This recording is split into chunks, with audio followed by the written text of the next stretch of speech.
Okay, morning, welcome to the video. It is Monday, June the 10th, and today is a little bit of a transitional period. So I am working, but I'm not technically working, if that makes sense. So what I like to do 2 or 3 times a year on a day between the seasons is just kind of get ready for the next season. So we've come out of springtime now, so all the springtime stuff's done.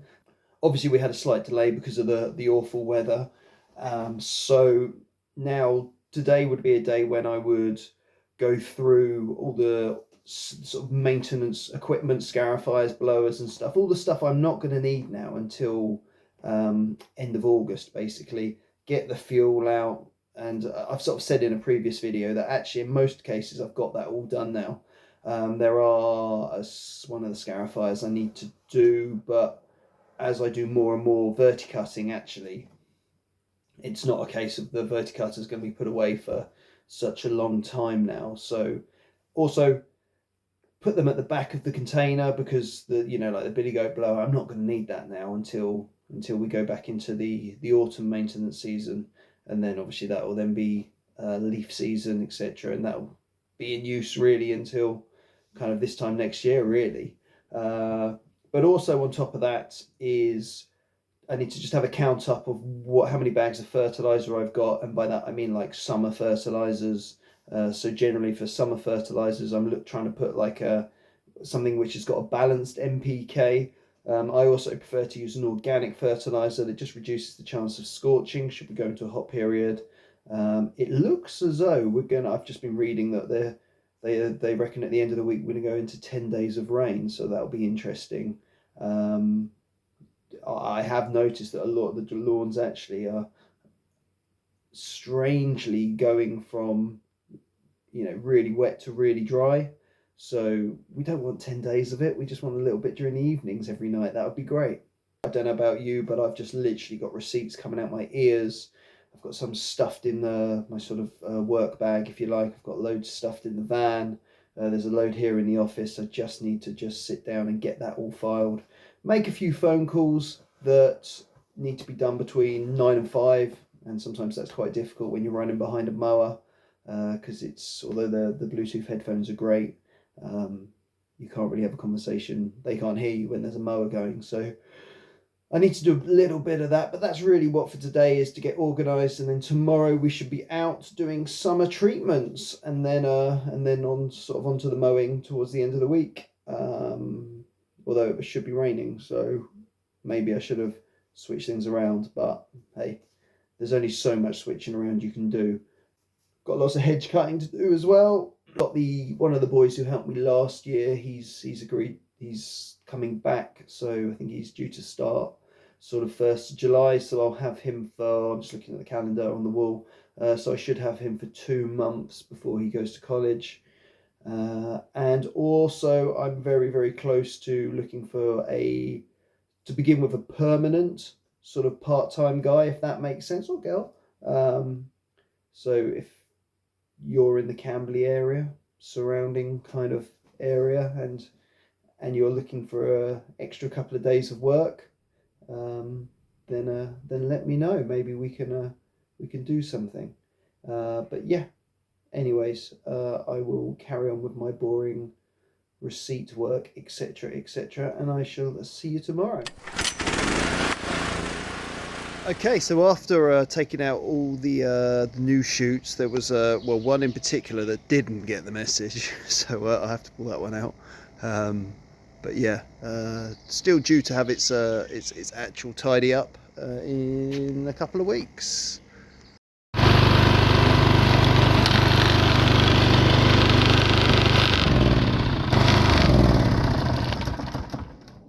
Okay, so it's Tuesday. Sun is out. I thought it might be wet actually. Today's a lawn care day, and the plan was I've booked in all my lawn care jobs, and they all seem to be just sort of like furthest away from the house. So while I was doing them, I thought I'd come to this property. This is the property which you'll know because it always rains when I'm here, and I would cut the grass, which makes perfect sense. And then that means tomorrow, come what may, whether it rains, it just gives me a few options to do things. I've trimmed the grass, I've trimmed the edges, I've started mowing, and then the blade engage cable has snapped on me. So this mower was brand new last year. This has fallen off. In fact, that's come off completely. So that's done 155 hours, 0.4. So that's how long that cable's lasted. Annoyingly, and this is why I don't recommend working from far away from home, is the mower now is out of action. To be honest with you, it's a relatively easy fix. I've done it before on my other one. Whether I'm going to be able to get a part or not, I'm not sure, but I have the other the other Time Master, so worst case scenario is I can order one and then just rob the part off that one. That one, unfortunately, is not. I actually had this conversation with Greg of Greg's Mowing about getting it started, because ideally, with you, and I've spoken about this before, is that when a mower breaks, you need to get it fixed before the other one breaks. So I'll probably just rob the cable off that one to see me by. So yeah, there's not a great deal I can do now here with regards to cutting the grass. However, it is dry, and it's very rarely dry when I'm here, so the plan was to spray the weeds as well. So so that means I can do that. It's just giving me a bit more time for the day now. Annoying. So so I'll be back here tomorrow, and of course, no doubt it will actually be raining when I come back, but never mind. I've just tried to order the new part, but as you can imagine, I am nowhere near any signal, so I'm gonna have to wait till I either get to another job or somewhere where there's actually some reception, so I can get that order in. I have failed miserably to take any footage so far other than the mower breaking down. I've been to 1, 2, 3, 4 houses, 4 lawn care houses, as well as the property I was at where the mower broke down. And anyway, so I'm now back at the property where I did a sort of a full springtime maintenance job on. I can't remember what episode it is. If I remember, I'll include it, but basically this is the front.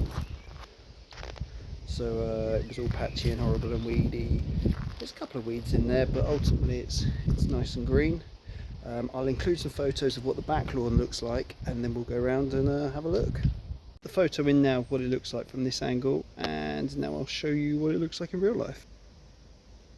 Not bad, eh? I mean, under here, still a bit spot, but I mean, this is the problem here. This bit was always bad. I didn't do anything with that.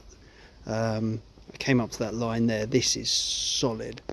And the problem is that it doesn't get any sunlight at all. So we've got a bit of grass in there. That's not bad. And also it's being used as a gull mouth as well. So that doesn't help.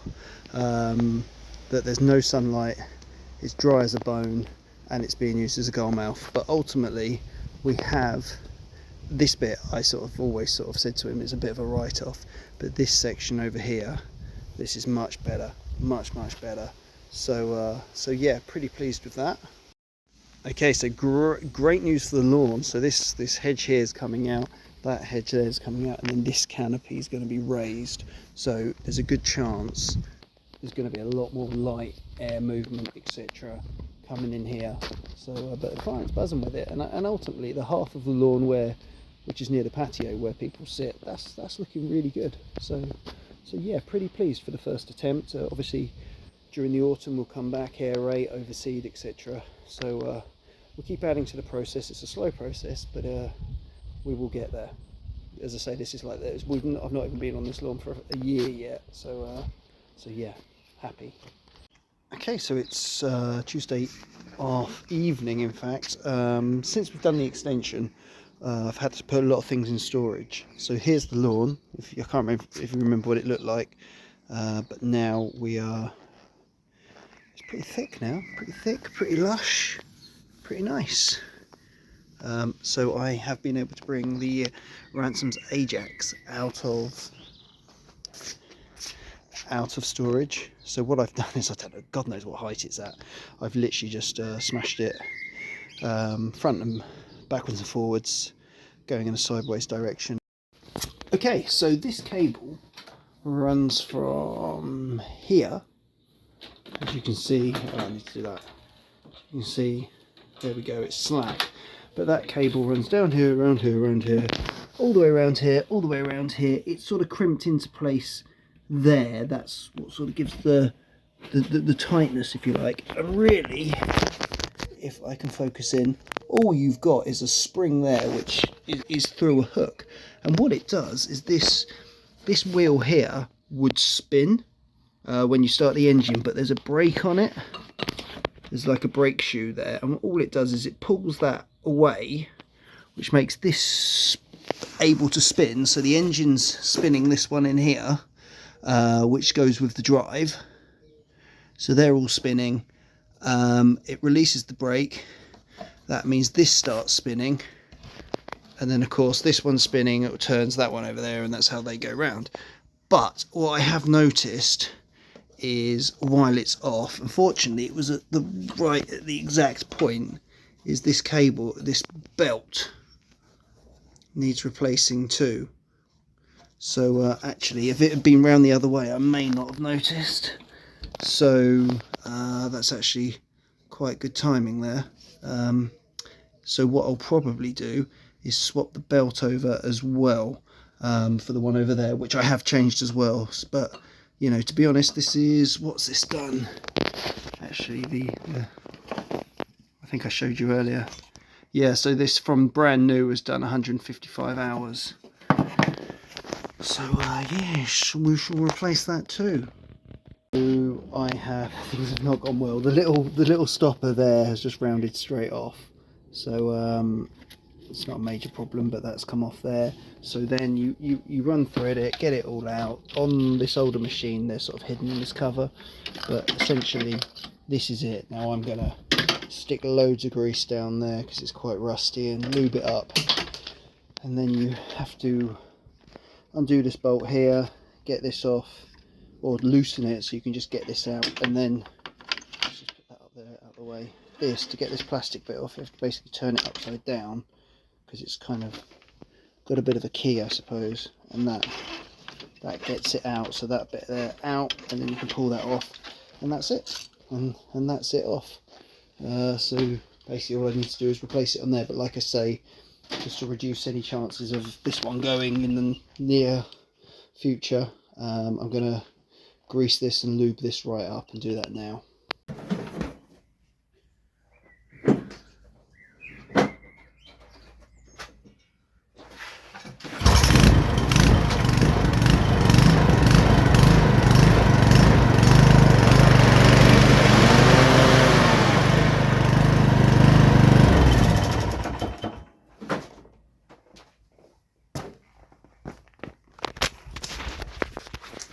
Okay, problem solved. And this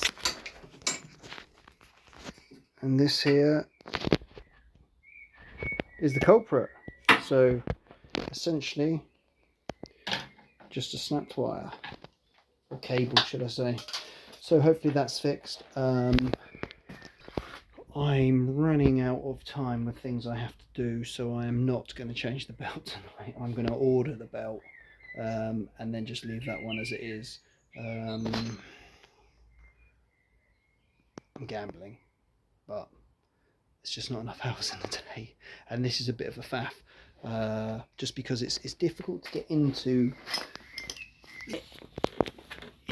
So essentially what you need to do, as far as I'm aware, is, I mean, I've done this before but I can't remember, is this, the drive belt, is you need to take that belt off so that you can poke this through here.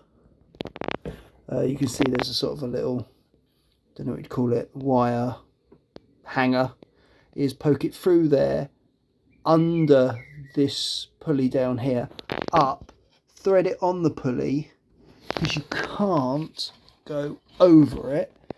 If you can't go over it, you've got to go under it, and then out, and then thread it on there. So it's just a bit of a faff, and then you've got to get that one off, and obviously I've got to do that on the other one as well. So I think I'm just going to risk it for a biscuit. Essentially that's it there, and I really, if I can get away with it tomorrow,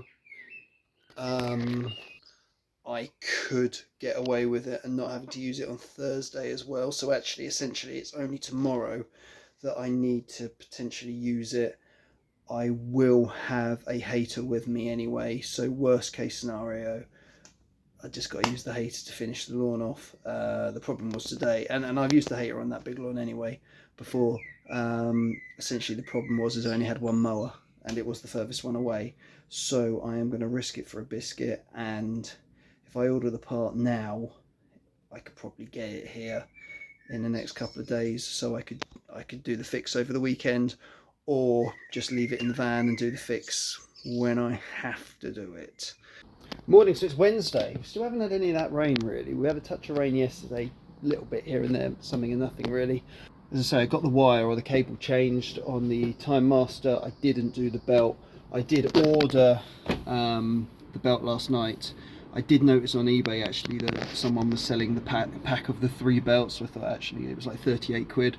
So I thought actually I'll get that, because inevitably once one belt goes, that might suggest the others are on their way out as well. So yeah, got that. So we're going to stop off at Hart Machinery on the way to drop this mower off. I don't know if I've ever got 2 Time Masters in here before actually, but yeah, so we've got 56 Pro and the Time Master I will be using, and then we've got the old Time Master here that doesn't start. I'm at wet lawn this morning, wet lawn, so obviously I'll do the sort of like the semi-rough, if you want to call it that, with the Time Master, get some stripes in after verticutting last week with the 56 Pro, but then he's also asked me to do some sort of like wild areas, so that's why we've got the FS 240. Not that that's not powerful enough, and I've got the charger and everything, so that's all fine. Really the only reason is this has got thicker cord on it, so this is 2.7 millimeters, but my day-to-day cord is 2.4. So I just find that, you know, that's good for the day-to-day strimming. This stuff here being just a little bit thicker just means it lasts a bit longer when you're going through more sort of brambly sort of stuff. The stuff that I'm cutting isn't enough to warrant the metal blade. But yeah, so that's why I've got that. And then obviously we've then got to go to the 2 lawns that I couldn't mow yesterday. The big one, obviously all the trimming's done, and the 3 perimeter cuts have been done, so hopefully it'll be quite a long day. I've also then got I've got to do pickups and drop-offs tomorrow, and Friday as well, so I kind of need to think what I need for then. So essentially I need some fuel for the Cub Cadet. The brush will be for Friday, but I may not have time to get back to the container between now and Friday, so you have to think miles ahead. Yeah, so that's where we're at. I've just used the Time Master to cut all the rough areas, and it's worked fine. When I put the cable, when I pulled the handle back cable, engaged the blades, it was very stiff to pull it back, but I actually think it's not actually stiff. I think it's just that I'm used to the other cable being, you know, stretched, and where it had probably started to fray, that had given a little bit more. So and you just kind of, over a period of time, you get used to it. Then you put a nice tight cable on it, and then it feels stiff again. So yeah, good success. The belt, as we know, that's worn, damaged. It doesn't look worn actually. It's only done, you know, it's only done a year's worth of work, but certainly is on its way out. So that's held up as well. But the 56 is another story in itself. So essentially these new style ones, they are quite easy. The old style used to be an absolute faff. You'd have to take the whole body off if you wanted to change the bearings. The bearings would probably last a year if you were lucky. Now they don't have the traditional bearings. They have, I don't know what you'd even call it, like a plastic cap really, which sort of sits in here and here, and you know, they're pretty cheap and pretty disposable really, and you can get to them really quickly. So I mean, all you really need to do is take the cover off, take the sprocket off, and it's there. And on this side I mean, it is, I mean, that's literally it. So you can take them out. I just noticed that it was starting to squeak a little bit, and when I took the cap off, the chain was quite slack. So what I've done is so all the wear will be on that plastic cap first. So where there's a hole in the middle, it'll look sort of like egg shaped, rugby ball shaped, if you like. So what I've done is I've swapped them over, and instantly that's made the chain, which I thought had stretched, actually like really tight. I put it back together. It didn't quite work right. I took the chain tensioner off, and now it seems to be running okay, but I haven't actually used it yet. So I've sort of run it up and down my drive a few times. Yeah, so it's funny.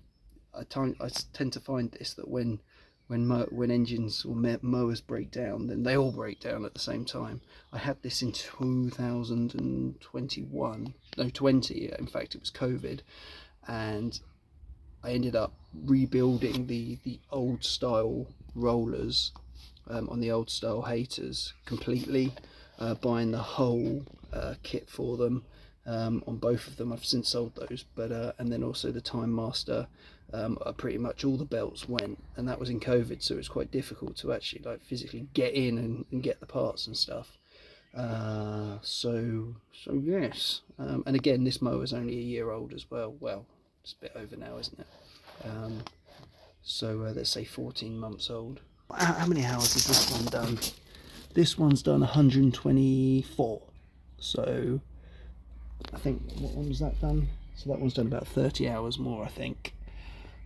But I did last year have the brush set up on the other 56. So actually I was kind of like sharing the wear. So this one, actually, it wasn't until about this time last year that I actually started using it a bit more regularly. Okay, so the reason for the 240 strimmer today is basically to take out all this stuff. Client wants a bonfire at the weekend. There's a bonfire somewhere in there. Obviously leaving the laurels, etc. I'll leave the foxglove. I'm not a complete animal. And yeah, just all this stuff really. This is where I have to come to the compost area. So we'll smash through there to the tree house, and then a little bit over that side.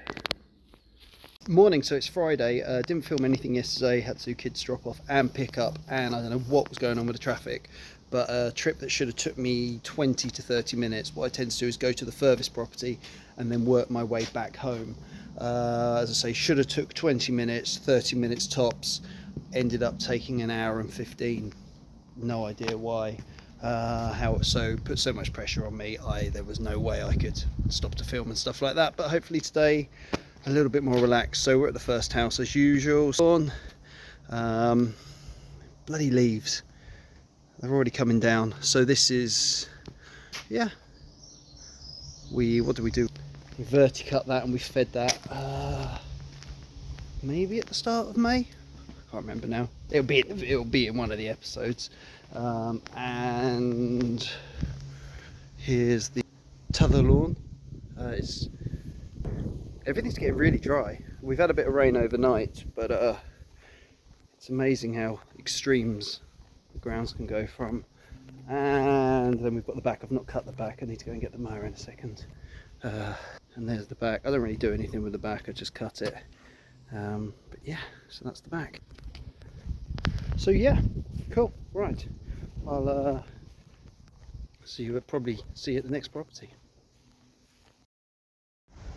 Okay, so we're at property 2. It's really windy. It tried to rain, but those clouds didn't really come to too much yet. Always looks like bloody autumn this time of year. So if you remember last week, I said about, for the last couple of weeks, I've been talking about actually starting to do the treatments here. So last week what I did was spray the selective weed killer. Fortunately I did that because the week before that it was really windy, and again it's really windy this week. So I've said this enough times, but you know, you take the opportunities to spray when you can, because you're not always guaranteed them. And as you can see now, here's a weed, and you can see that it's all curling up. So that's what the selective weed killer will do. It will basically make this weed grow its whole lifespan in a couple of weeks and then die off. So it's quite common to see weeds looking quite bulbous and curling up. Here's another example, and obviously then it's you know, it's changing colour and it's dying away, which is perfect. What we will look to do when I get a moment is verticut, just to get the grass stood up, all the stalky bits, all the weedy grasses. Here, look at this perfect example here. So you've got all these stalks, and I mean I'm using the brush on the mower, so the verticutter will get all this stood up, get it cut away. Here's some more weeds, you can see them curling up and dying. So yeah, so anyway, for today we're just going to be striping it, and then yeah, that'll be it. That's all I have time for. Okay, so nicely striped up. As I say, we're going to rotivate it. Needs rotivating. We're going to verticut. We're going to verticut and feed this in the not near distant future. So at the moment it's striped up. It looks really yellowy on the screen. It's not that yellowy. I think it just be how the camera works nowadays. But yeah, there we go.